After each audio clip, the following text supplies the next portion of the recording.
Our guest today is the president of the John D. and Catherine T. MacArthur Foundation. Previously, he served as Dean of Georgetown University's School of Foreign Service for 13 years. Our guest today was born in Brooklyn.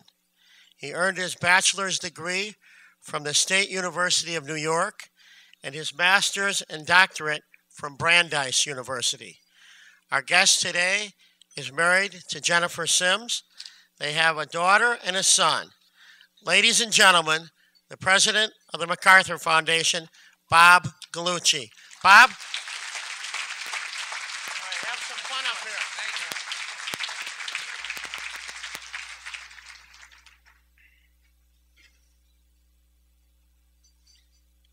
you. You know, no one's ever actually said that to me before as I was about to give a talk.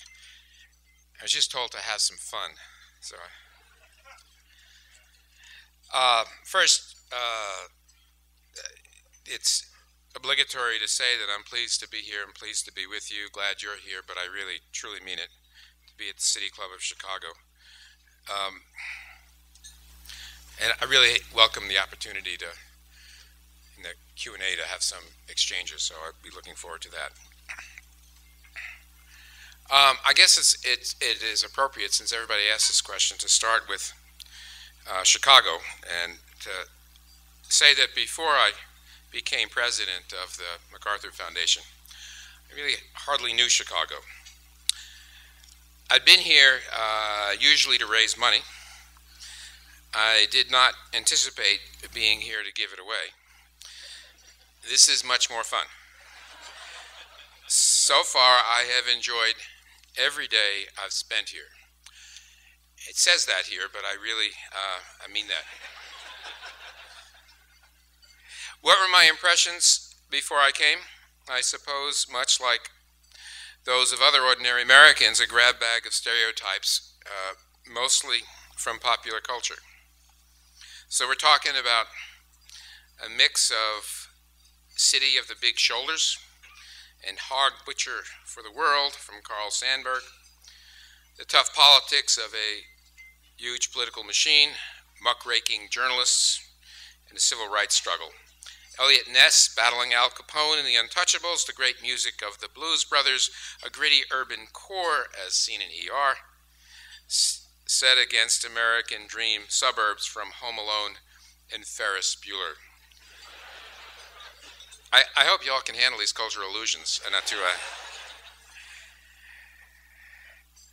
And what have I learned? Well, there's truth in stereotypes as well as misperceptions.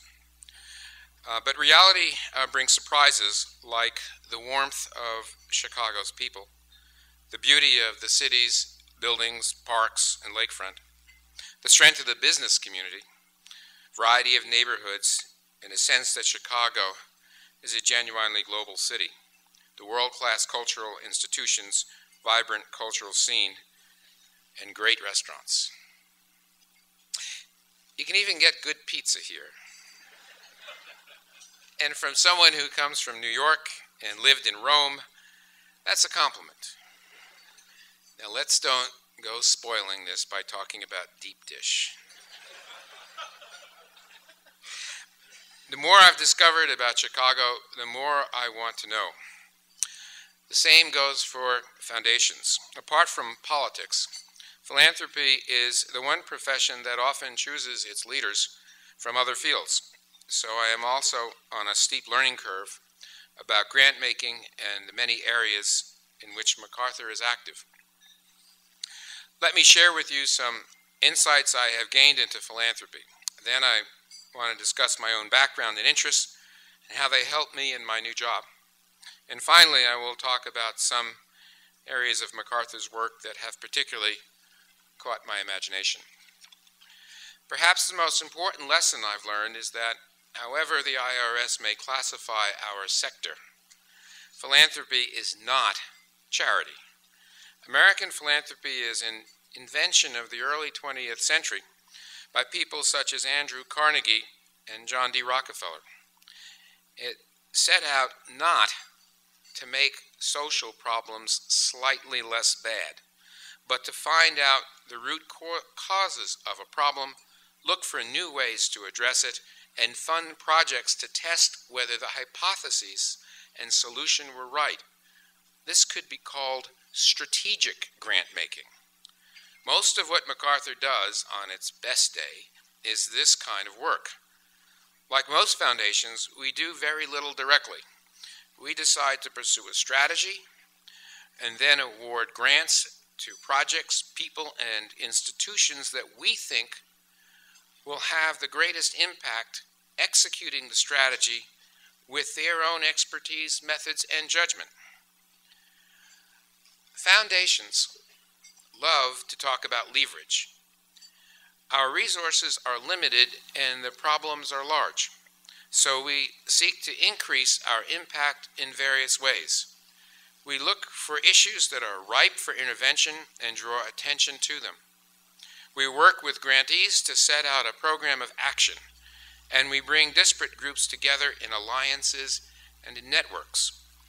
For example, MacArthur's work with LISC, Local Initiatives Support Corporation, has helped bring neighborhood groups together in a comprehensive program of revitalization. We have brought legal scholars and practitioners together with neuroscientists to explain how new knowledge about how our brains work will change our understanding of core legal concepts such as criminal intent and culpability. Our conservation program, more than a decade ago, diagnosed threats to biodiversity as a central issue for conservation and put together a strategy to work in 9 global hotspots where large numbers of species were at risk. Our projects helped move the field of conservation to address this issue around the world. Imaginative analysis, careful planning, and the choice of excellent grantees are what MacArthur strives for. We are known for supporting work of high quality with an emphasis on creativity. Our Fellows program, the so-called Genius Awards given to exceptionally gifted and inventive people, remind the public of this every year. But the organizations we support are also creative and effective, often in dangerous and difficult circumstances. I am still learning, of course, but I am finding that there are links between what I did in other fields and how MacArthur works. I trained as a political scientist at Stony Brook, then just my small local university in New York, and at Brandeis University, focusing on international relations. There I learned how important it was to have an intellectual map, how one thinks the world works, what social scientists like to call a model. I started teaching at Swarthmore College and Johns Hopkins, but quickly figured out that I needed to understand more about the world, how the intellectual model I had studied played out in practice, before I'd be comfortable, as a colleague of mine once put it, twisting young minds. So I went to work in the State Department, the real world, where my presumptions and hypotheses were tested by events and experience. I became a specialist in nuclear issues and spent decades working to reduce the threat from weapons of mass destruction. When I led UN teams into Iraq after the first Gulf War, we did find weapons of mass destruction programs, chemical weapons, ballistic missiles, and well-developed but secret programs to produce nuclear and biological weapons, and we destroyed them all. A victory for what might be called hard power, action supported by military force. 2 years later, I led negotiations with North Korea to stop their nuclear weapons program. We did not threaten military action. Instead, we tried to buy them off with the promise of peaceful nuclear power reactors, fuel oil, and a new political relationship, a deployment of soft power, using the international standing of the United States as a tool of persuasion. 10 years later, we were invading Iraq over WMD programs that weren't there, and ending our deal with North Korea over a uranium enrichment program which may or may not have been there. The clear lesson is that none of these problems is ever solved. They are only managed more or less effectively. The trick is to find which is the best angle, the most effective point of pressure, and the most economical means to achieve an objective, all without complete information. I have discovered that foundations have to work in similar ways, though of course we have no hard power to fall back on. After leaving the State Department, I served for more than a decade as Dean of the School of Foreign Service at Georgetown University. So I bring to MacArthur some expertise in international security. But that's only about 4% of what the foundation does. But at least it's a start. One of the attractions of MacArthur was its international character. The foundation has grantees in 60 countries. It has been a privilege for me to visit some of them and to see, for example, how conservationists in Madagascar are working to save a unique ecosystem against great odds, how experts in women's health are saving mothers' lives in Nigeria, and how human rights advocates are standing up for ordinary citizens in Russia and Mexico. But with so much of my career focused on international issues, I have most to learn about the challenges facing our country at home. And Chicago, the quintessential American city, is an ideal place for me to start. Though we work across the United States, MacArthur is deeply rooted in its home city. Since 1978, we have awarded 4,500 grants totaling nearly $850 million to organizations in the Chicago region. Our work here has taught us valuable lessons, and proximity to our grantees helps keep us practical and realistic, good Midwestern characteristics. Chicago is at the forefront of efforts to revitalize city neighborhoods. Here in Chicago, MacArthur has been looking for solutions in partnership with LISC. Andy Mooney has been a terrific guide to the neighborhoods we work in together, giving me insight into the collaboration happening between neighborhood groups, businesses, and city government. The city's housing authority's Louis Jordan introduced me to the plan for transformation of public housing and its ambitious goal to create stable, mixed-income communities where families and opportunity can flourish. MacArthur has been concerned with stable, affordable housing. We believe that it is an essential platform for better health, more successful learning, and economic opportunity, and we are supporting extensive research to test that notion. How Housing Matters, which is the name of a MacArthur program, was brought home to me as I spoke with someone who lives in a single-room opportunity building in Uptown.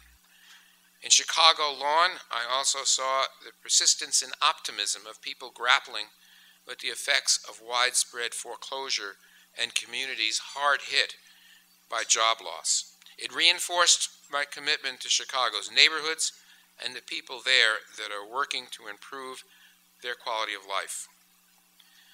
Despite the economic downturn, our goal is to help unlock the promise and potential of these neighborhoods. But two issues concern me deeply.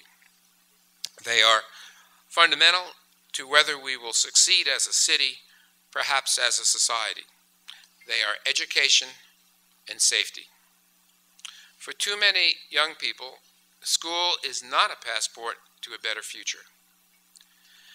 Many schools are failing to equip students for a highly competitive marketplace or even get a firm grasp on the traditional 3 R's. This is simply unacceptable. Many foundations and organizations are working on traditional school reform, and we applaud and support their efforts. MacArthur, though, is taking a different direction. Our interest over the last several years has been in how the digital revolution and information technology are changing the ways young people learn. We commissioned large-scale studies of what young people actually do online and are using that new knowledge to help design new approaches to learning in schools, libraries, and museums. Some of that work is going on in Chicago. One example of what I am talking about is the U-Media space in the Harold Washington Library, where teens are both exploring digital media of all types, but also taking out books at an inspiring rate. Poke your head in any day from 1 o'clock to 9 o'clock, and you will see what I mean. On Wednesday evenings, as many as 150 young people are there performing readings, poems, and their own compositions. We want to translate this energy and enthusiasm for learning into a new kind of education built on what young people are already engaged with. That should provide them with the traditional skills of reading, writing, math, and science, but also with the new skills needed for success in the 21st century. Learning cannot happen in an environment that is fraught with danger. Too much of Chicago still suffers from street violence, gang warfare, and other crime. Alderman Walter Burnett showed me how crime-related tensions affect the quality of life in the former Cabrini Green area and how they may challenge the success of the mixed income developments that are at the heart of the plan for transformation. MacArthur, with partners from across the city, will be paying special attention to helping to make Chicago safer. That will include efforts like public safety projects at the local block level, support to help ex-offenders reintegrate into the communities, and a program of the Chicago Police Department with other law enforcement organizations to combat gang violence. So MacArthur maintains its commitment to Chicago, looking for new ways to address crucial problems. But our work is not only about problems. We also celebrate and support one of Chicago's most vibrant and impressive sectors, arts and culture. Economic strength and diversity make this a global city, but so do its great cultural institutions, world-class orchestras and opera companies, and innovative theater. Chicago is fortunate to have had a mayor who has championed the arts. The city's Department of Cultural Affairs is unique in America. Millennium Park and its programs have given new life to the lakefront, and our downtown arts district is thriving. MacArthur is proud to be part of this creative community. We support some 200 arts and culture organizations in our city and region. We do so because we know that the arts add value to our society. That value is not just aesthetic. The arts pay. They turn cities into destinations, attracting talented people and strengthening local communities. I have been visiting several of our grantees, including the Albany Park Theater Project, at work with high school students, the Hyde Park Arts Center, and the Old Town School of Folk Music, giving new life to traditional culture. And I was pleased to learn of the community outreach work of Chicago's leading institutions. I think of the Chicago Symphony Orchestra bringing music to juvenile detainees, and the Chicago Shakespeare Theater's work with schools. I have loved our local theaters and seen excellent productions, from Looking Glass's production of Alice to Louis Slotin's Sonata at Red Orchid. Dance has been a significant part of my family's life, so I am very excited that we have great companies such as the Joffrey Ballet in town, and was privileged to watch a rehearsal there a few weeks ago. I look forward to seeing more of what gets created across the city in the coming years. MacArthur's focus on Chicago's challenges and achievements cannot, however, neglect the broader national context. We are critically aware that this is a time of acute distress for many people, perhaps a crossroad of American history. The Great Recession we are living through is forcing us to take a hard look at deep-seated structural problems that our nation faces. One of these is the problem of our deficits and national debt, something that threatens our government's ability to support existing programs and constrains the development of new initiatives. I was happy to see that MacArthur has been engaged in raising the profile of our fiscal problems and putting options on the table to get the country back on a fiscally sustainable path. We funded a comprehensive report from the National Academies to examine the aggressive steps that need to be taken both in reducing spending, that would be benefits, and raising revenue, that would be taxes, and suggest possible ways forward. President Obama is also concerned about this issue. He established a bipartisan commission to deal with it. The commission is scheduled to report its findings and recommendations formally on December 1st. I regret to say that, based upon what I have heard so far in the news from the informal reports of the chairman, I am not optimistic that a consensus will emerge or that there will be concrete steps proposed for Congress to act. I would like to be proven wrong. So we will continue our efforts to make sure that people, including policymakers, understand the consequences for individuals, families, and the country's fiscal health of failing to grapple with this long-term issue. There is simply no free lunch here. I can say that, this audience knows that, but can Congress say it to the American people? We are also exploring how state and local governments are dealing with similar problems. They are also facing rising costs on services and pensions, just as their revenues from property and sales taxes decline. But they also face a double whammy. The stimulus funding the federal government has been sending to the states is coming to an end. Our economic troubles are further complicated by what I see as a fundamental problem in our political economy, a growing mismatch between our political institutions and our political culture. Our institutions require compromise to function, but it seems that our society is becoming increasingly polarized, that we cannot debate and disagree with civility, and that our political representatives, both national and state, cannot compromise or come together and consider how to deal with vital issues concerning our future. This is a recipe for national disaster. Many factors contribute to this situation.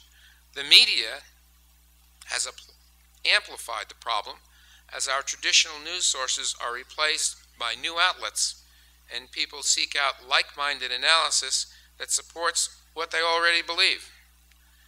Our political conventions, such as partisan redistricting, the 60-vote rule in the Senate, campaign finance, and other structures are practices that also contribute. It is too early for me to say much about what we think about this situation, but we will be digging deep into this issue over the coming year. Ladies and gentlemen, that I realize was quite a gloomy picture of our situation. But the MacArthur Foundation is not a pessimistic organization. It is our mission to focus on problems and solutions. We are optimistic that there are creative, rational, and practical solutions to the great challenges we face, and we hope to make a small contribution. MacArthur's mission for more than 30 years has been to support exceptional people and effective organizations that share our vision for greater opportunity in a just and caring society. We have been privileged to work here in Chicago in partnership with you and others who work so hard to make a difference. Our commitment and dedication will not falter in the years ahead. Thank you all very much.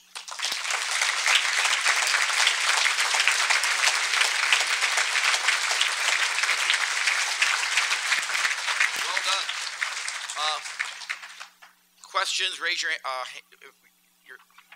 Ginny? That's very eloquent. I'm a professor. Explains everything.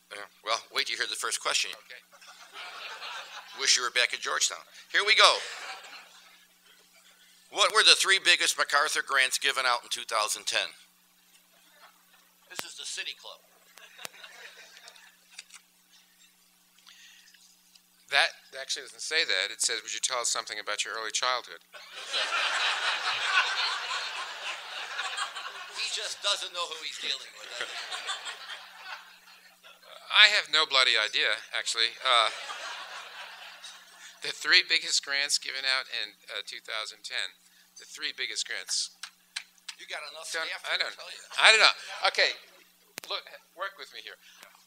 You can tell my staff, they're all shaking their heads. That's right. Look, all right, I tell you, let me tell you big grant areas for us, and let me take this question seriously, or try to. We do commit a great deal of money in our work in communities in Chicago. I mean, that is certainly true. The community development, the work we do in housing particularly, does absorb a lot of money, and we have evolved through several strategies in housing, and I would say probably, if I was picking one area annually where we probably expend more resources than others, I would pick the Chicago housing area as one big area. A second big area for us has been the conservation and sustainable development. Again, in terms of resources. And this happens in terms of the hot spots where we focus our energy, where there are species at risk, and that requires a lot of resources to deal with that. And we have expended those resources in places in the Andes, in Madagascar, and Albertine Rift, in the Mekong Delta, and in the Southwest Pacific, among other places. So that's been another area that is intensive with respect to resources. And I'd also say that our work in maternal mortality and reproductive health, again, partially because it's overseas, absorbs a great deal of resources and is also very productive. Pretty good answer. Well, listen, with his last name and 2 degrees from Brandeis, you know he's not going to be trapped. Go for it. Got it. David Marzell, Center for Economic Progress. We also have someone here from the Center for Economic Regress, but we'll get the progress one first. What do you see as the connection between the Foundation's local grant-making around economic revitalization and broader national policy debates and discussions, such as the federal deficit? I think the connection there is best captured by the research. I mean, we have an area of policy research as an analytical contribution we make to national discourse. And by that I mean that we look for ways of addressing complex policy problems and look for the gaps in their understanding. And we will work, for example, in the housing area to find grantees who will help help us at the national level and at the local level understand the implications of adequate and inadequate housing on factors that are important, like the education of children, the health and welfare of a whole family. So that's the most direct connection I see, the way in which the foundation looks to be a source of not basic research in the way in which a university might mean it, but applied research, and looking for that application in Chicago and nationally. Another area that comes to mind is juvenile justice. We have been working in the area of juvenile justice reform for a while, and a lot of what we've been doing have been demonstration projects around selected cities around the country. But we're transitioning now to a national strategy in the interest of improving juvenile justice and outcomes for young people around the country. We have 4 more questions. This is from, is that Olena Marshall? Where are you there? Okay.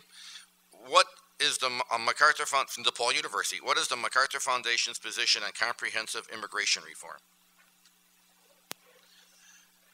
I don't know about the foundation, but I'm for it. I just got back yesterday afternoon from 10 days in Mexico, and the first part of the trip was at Puerto Vallarta, and it was to attend an international conference on migration, which the foundation partly funds. And then the next leg was in Mexico City, and the last part was in Chiapas. And while there were separate areas of work for the foundation, migration, center of gravity in the first, and the second, it was human rights, and the third, it was maternal mortality and education and reproductive rights. In all three, I would say the U.S.-Mexico immigration issue is raised and is salient. Certainly it is at a migration conference. Certainly the leaders we talked to in Mexico and the vulnerability in human rights in Mexico comes from, not entirely, but in part through the people who are migrants to Mexico coming through Mexico with the designs on coming to the United States. And certainly Chiapas is one place where there is an awful lot of transit. I have taken the position since coming to the foundation that we really cannot work on international migration without trying to find some way to gain access to the issue of the U.S.-Mexican immigration issue.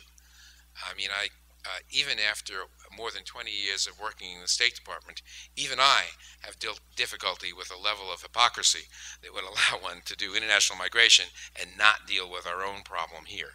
So I think it's something we need to deal with. I will start by saying that I think in Mexico there's a lot of feeling, certainly in official Mexico, that the treatment of migrants isn't everything it ought to be in this country, and that the contribution that Mexican migration makes to the United States and our economy is not recognized by the American people.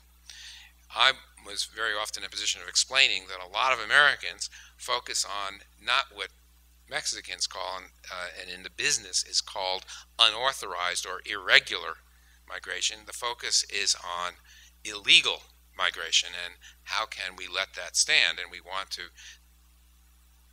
interpret this issue as a matter of national sovereignty and our ability to control our borders. I will tell you that I will make that argument in part because I'm trying to explain how I at least perceive this as a domestic issue in the United States. But right below that, I think if we're going to be honest about this, and I'm trying to get Mexicans, I talk to official Mexicans in the government to be honest about this, the next thing I want to say is, in this country, we have to be honest about what part of our economy, whether we're talking about agricultural workers, we're talking about domestic workers in this country, or we're talking about construction workers, how much of this labor depends upon what we call illegal migration or irregular migration to this country. We have to adjust, I think, and out of fairness and justice and concern for the human condition, we need a better set of laws on migration than we now have. I'm not opposed to us adopting a position of controlling our borders, but I don't think we're being fair or honest if we don't admit the extent to which we're depending on people getting around those defended borders.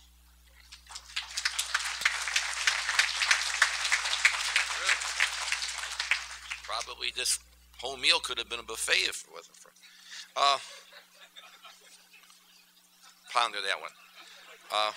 Ed Miller from the Joyce Foundation, trying to sandbag you. What mark do you hope to leave on the MacArthur Foundation? Your legacy. When'd you start? I thought.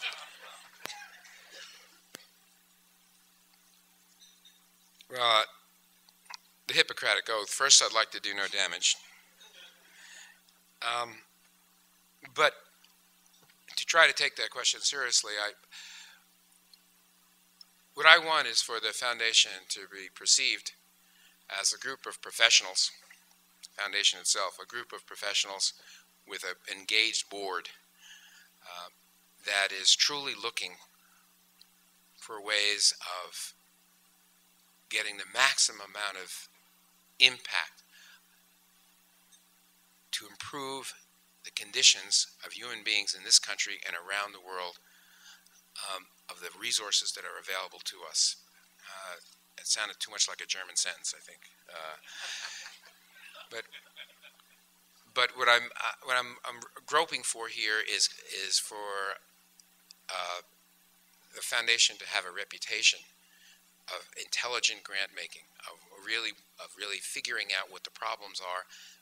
That this is a restrictive word, that we can have an impact upon. There are a lot of problems out there that we can engage in, which really is, there may be no room for MacArthur as a private foundation. So shot selection, to use a sports term, is extremely important. You know, the resources, you know, however much money we give away in grants, $230 million or whatever these days, that's a lot of money on the one hand, but I come from the federal government, you know, before Georgetown. It's not a lot of money, not when we're looking at trying to make a deep impact here at home in Chicago. We're trying to make a national impact, trying to make an international impact. That's spreading it pretty thinly. And the only way that makes any sense, to me at least, is if we actually succeed at that strategic grant making, succeed at leverage, at figuring out how we can provoke, prompt, drag systemic change, structural change in whatever area working, whether it's maternal mortality, it's the violence problem in Chicago, whatever the issue is, we have to always be very smart, very intelligent about how these resources are applied. That's our obligation, that's our mission, and that's what I'd like us to be known for. Okay.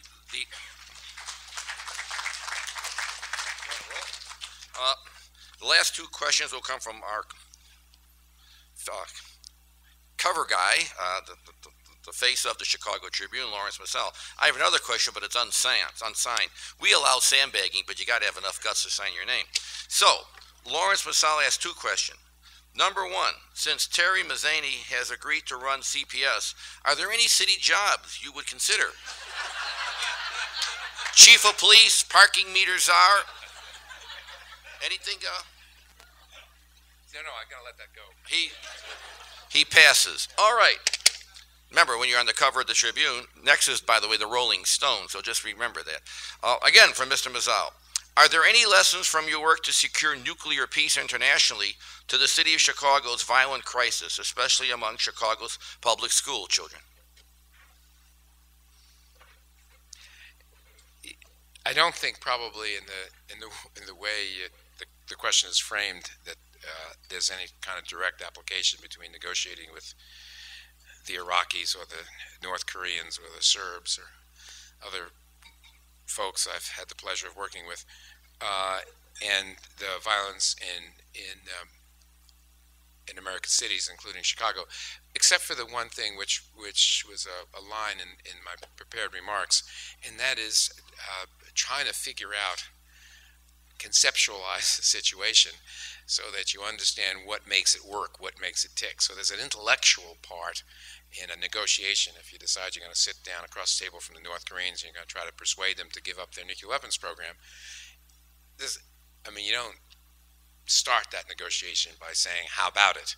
I mean, you first have to do a lot of homework and figure out what they want and why they want it, what's getting them to do what they want to do, and what are you prepared to do to dissuade them from that? How can you get at motivation? That's what a negotiation's about, whether you're buying a car or dealing with North Koreans. And I think it's a lot of, is to me anyway, an area that I am not expert in, but I like the programs in our way, the foundation of proceeding to address it, because there's intellectual work that's got to be done. You have to understand what's going on with these very often kids who are committing these acts of violence. You have to understand that context. I think the work we do, excuse me, neighborhoods, for example, if we succeed at the transformation of a neighborhood, you're going at part of that context. If you understand what the life of these kids is like and how they get into that, and is there a way of moving them away from that, and sometimes there's carrots and sticks involved in this, then you're more likely to succeed. So a SMART program, I think, whether you're dealing with very difficult international actors or you're dealing with very troubled circumstances in troubled neighborhoods, both require that you have a good conceptual appreciation of the problem. Thank you. How about a big round of applause? Well done.